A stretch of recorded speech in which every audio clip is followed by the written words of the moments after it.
నమస్తే అండి, welcome to రాధారాణీస్ kitchen. ఈరోజు చీజ్ గార్లిక్ బ్రెడ్తో పిల్లల లంచ్ బాక్స్కి ఉపయోగపడే రెసిపీని పరిచయం చేస్తున్నాను. ముందుగా వెల్లుల్లిని సన్నగా తరుక్కుందాం.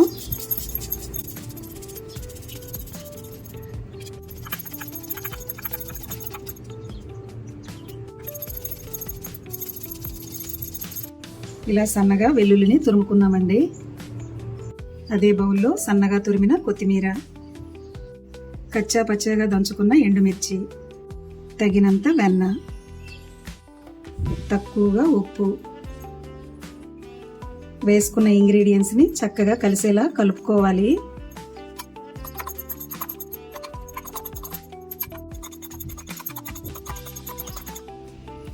ఒక బ్రెడ్ స్లైస్ని తీసుకుని కలిపిన మిశ్రమాన్ని ఈ విధంగా అప్లై చేసుకుందాం. ఇలా మొత్తంగా చూసారా ఎంత చక్కగా వచ్చిందో. ఈ విధంగా అన్నింటినీ అప్లై చేసుకోవాలండి. స్టవ్ పై పాన్ పెట్టుకొని పేస్ట్ అప్లై చేసిన వైపు పెనం మీద వేసుకోవాలండి. ఈ బ్రెడ్ పైన ఒక్కొక్క చీజ్ స్లైస్ని ఈ విధంగా పెట్టుకోవాలి.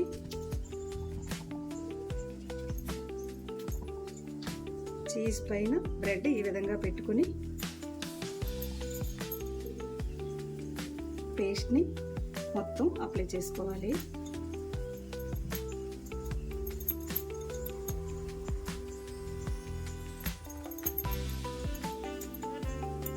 మొత్తం అంతా ఈ విధంగా సర్దుకోవాలండి.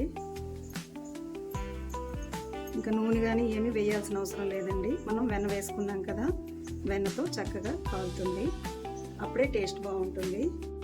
సన్నని మంట పైన కాల్చుకుంటూ తిరగేసుకోవాలి.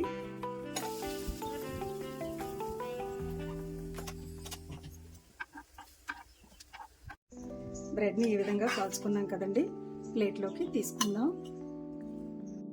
ఇదే విధంగా ఒక్కొక్కటి కాల్చుకుందాం. పిల్లలు ఎప్పుడన్నా కొత్తగా చేసి పెట్టమని అడిగితే ఈ విధంగా చేసి పెట్టండి, ఇష్టంగా తింటారు. హెల్త్ పరంగా చాలా మంచిది కదండి. వీటి టేస్ట్ అయితే చాలా బాగుంటుందండి. ఒకసారి కనుక మనకు పిల్లలకి చేసి పెట్టామనుకోండి, ఇంకా ఇంకా కావాలి అనేలా ఉంటుందండి. అంత రుచిగా ఉంటాయి. ఎంతో ఈజీగా టేస్టీగా ఉండే cheese garlic bread recipe ready. చూసారా ఎంత బాగా వచ్చిందో. మీకు గనక ఈ రెసిపీ నచ్చినట్లయితే లైక్ చేయండి, షేర్ చేయండి, మా ఛానల్కి సపోర్ట్ చేయండి. Thanks for watching.